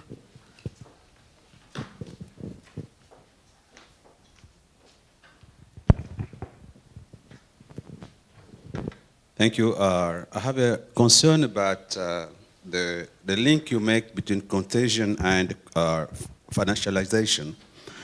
I don't really see how those two things goes, because I would suspect that if there is securitization, the volume would have been changed. I mean, people will be speculating in those markets. Mm. But if you look at your title and what you did, I don't see the two things going together. So. You can think of it going this way. So if there is financialization, then effectively oil is becoming just like any other financial asset. So it's gonna, returns on the US market will affect oil, which in turn will affect, for example, the return. So without that channel, then I'd be missing one part of it. So this is why we're thinking of financialization. So if I say there's no financialization at all, then you can question the very beginning of this whole chain, right? So this is where we're linking the two.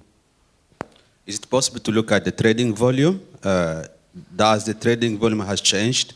Because obviously a speculator will play a very important role.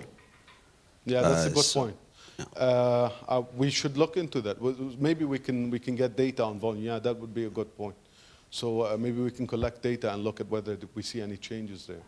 and maybe have it as part of the instruments. Now, the literature doesn't do that, but maybe it's justified there. So we will look into that.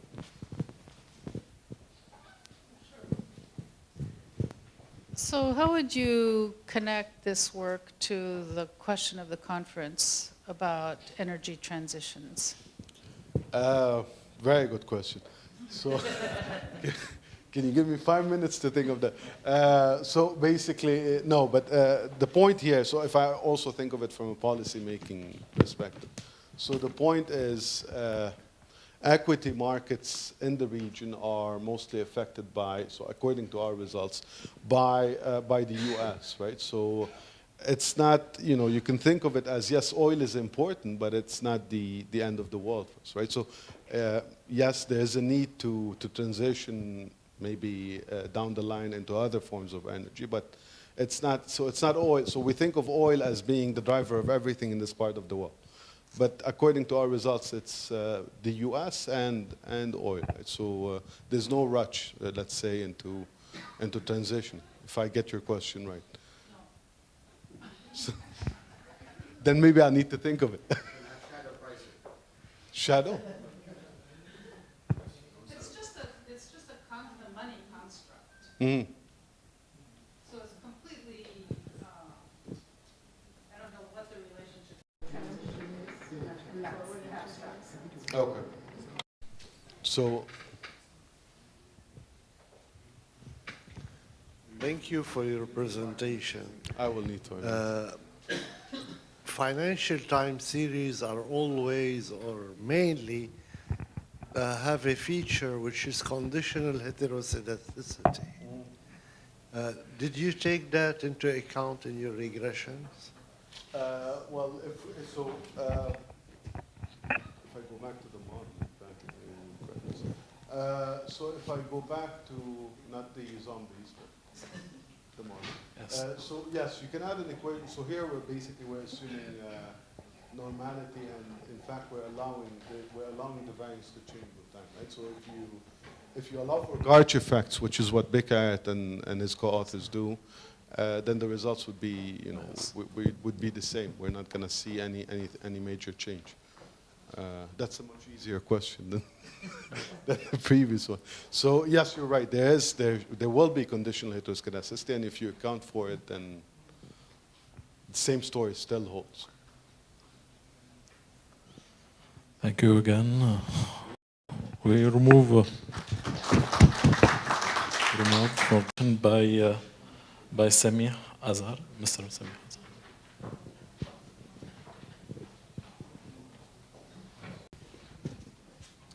Good evening. I am also, like Dr. Jabour, a finance professor. I'm going to tackle the problem of energy and oil from the perspective of an investment. And you know that in finance, we are mostly interested about risk and return.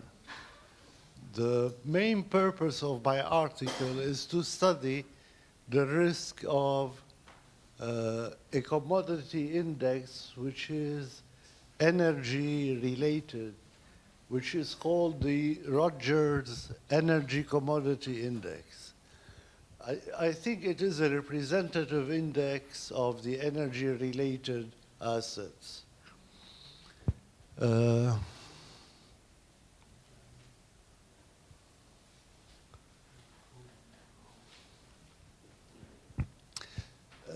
As the previous lecturer has said, there is plenty of research on the relation between commodity prices and inflation. Authors have adopted the overshooting notion of commodity prices. Moreover, there is a vast literature on the forecasting ability of commodity prices and on the relation between commodity prices, the money supply, and the stock market. However, there is very little interest on the portfolio behavior of commodities, except maybe in finding out whether commodities are in general hedges or diversifiers. This paper stands within this niche. A market index is constructed, and the statistical property of this portfolio are studied, with a special stress on the additional portfolio impacts of the energy index on the stock market.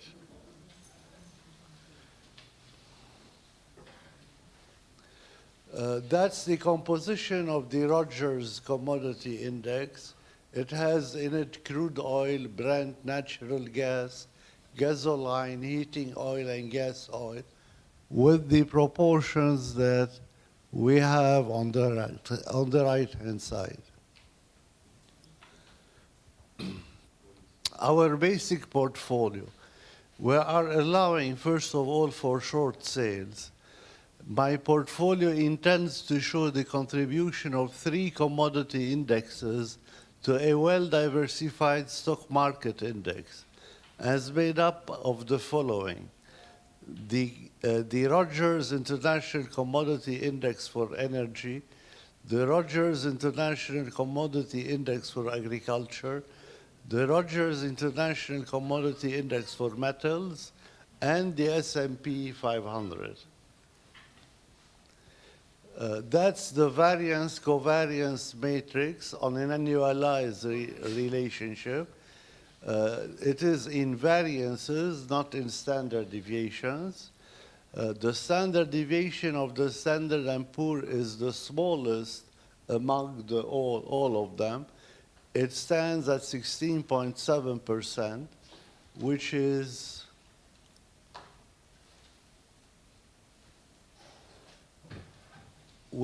this figure annualized. I use a multiplier of 50 on the variance to account for the number of weeks in a year. So SP 500 has the smallest volatility.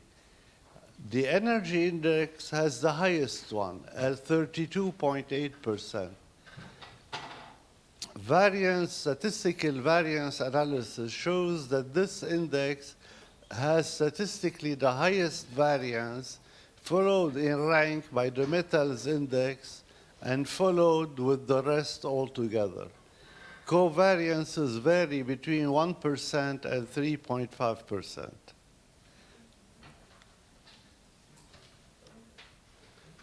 The results, that's the share in the SP 500 as a function of the required rate of return or the expected rate of return. As you can see, as long as the expected return is positive, the share in the American stock portfolio will be positive. That's the share of metals in the portfolio. Again, the second term is very small, 3%, so mostly it is also positive. This is the agricultural share. The share in the agricultural index is 0 for a value for expected R of 0.267% or 13.36% in annualized terms. This means that for practically reasonable values for expected R, the share in this index is also positive and is rarely shorted. That's finally the energy share. As you can see, it is highly dependent on the expected return in a negative manner. The energy share is 0 when the expected return is 3.24% in annualized terms. Any value for expected return higher than this rate produces a negative share. Since the minimum variance portfolio has a return of 4.6% in annualized terms, the share in the energy index is never positive. And this shows the relationship between the required rate of return on the x-axis and the share of oil, which is always negative within this period. Again, that's the results of the optimization. This is what finance teachers call the efficient frontier. The curve is the efficient frontier. The line is the line tangent to the efficient frontier. The efficient frontier is defined as the best allocation and the best trade-off between variance and expected return that we can find in the portfolio. The variable on the x-axis, as I said, is the variance of the portfolio, and the variable on the y-axis is the expected return. It is a parabola convex to the y-axis. The vertex of this parabola is the minimum variance portfolio, and it has a return of 4.6% in annualized terms and a variance of around 1.94% in annualized terms. The annualized standard deviation is 13.9%. Moving from the vertex of the minimum variance portfolio rightward on the curve,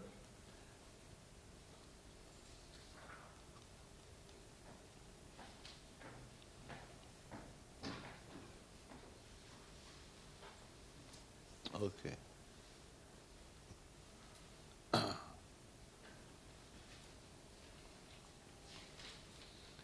Okay, if we move this way, that's the vertex of the minimum variance portfolio. If we move on the curve to the right-hand side, we define the efficient frontier. The line, the slope of the line is the trade-off between variance and expected return. The three assets, energy index, agriculture index, and the average return of the portfolio are characterized by optimal variances that lie on the lower or inefficient part of the efficient frontier. Assuming that the optimal substitute for these three assets is to match their variances, expected returns of 26.85%, 13.1%, and 11.5% should be the returns on an annualized basis on these three assets. These figures give the extent by which the return on each one of these three assets must increase to become optimal, i.e. to be a member of the efficient frontier. It should be recalled that the average return of all these indices in the portfolio is statistically no different from zero. Whereas these are relative to zero are huge numbers. That's the same efficient frontier. However, I have changed the assumption about the risk-free rate. In the first case, I took the in-sample rate on the T-bill, and on the second flatter curve, I took a higher rate, which is over many years in the US. The tangency portfolio. This is an important position on the efficient frontier. The portfolio depends on the assumed risk-free rate. As you can see here, it is a little bit to the right with the flatter curve.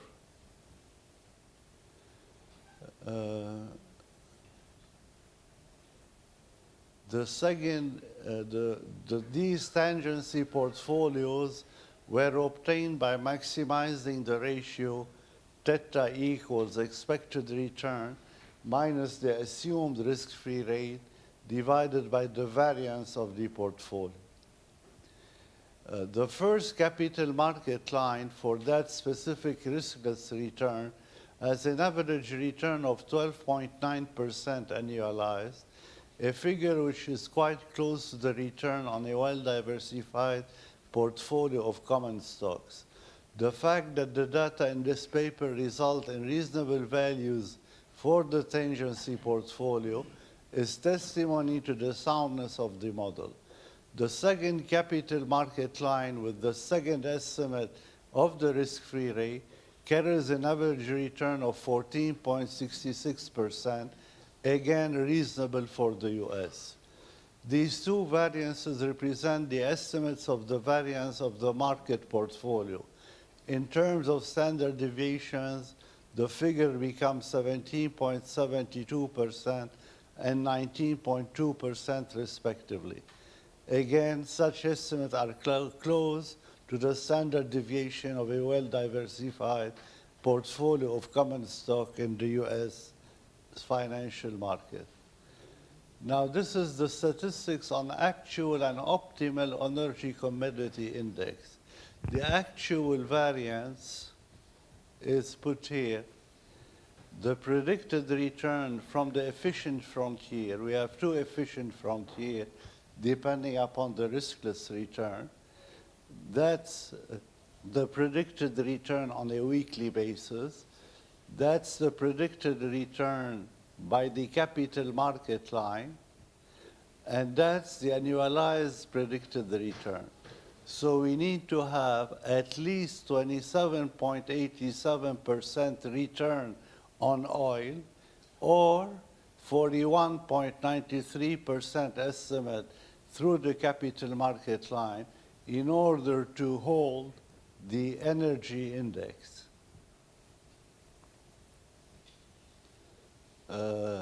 That's the result of a synthetic two-fund portfolio of the energy commodity index. What's important in this slide is the share in the risk-free asset, which is highly negative, higher than -1, which means that the investor should borrow approximately 2.5 his wealth or her wealth in order to have a share in the commodity energy index. This shows how leveraged the portfolio should be and how aggressive it should be to match the variance of the oil commodity index. Our conclusion is the following. The energy index has the highest standalone risk, both economically and statistically, with an annualized standard deviation of 32.8%. The next in line is the methyl index with an annualized standard deviation of only 21.2%. An annualized return of at least 27.9% is required to hold long the energy index. The required return can reach 41.9% with different assumptions about the risk-free rate. A highly leveraged and aggressive position is needed to hold the energy index, e.g. the investor must borrow some 3 times her wealth.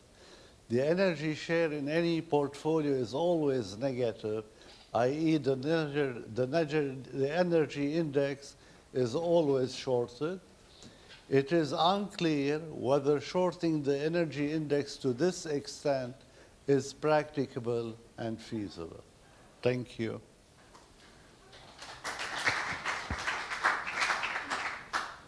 Thank you for this presentation. Any questions?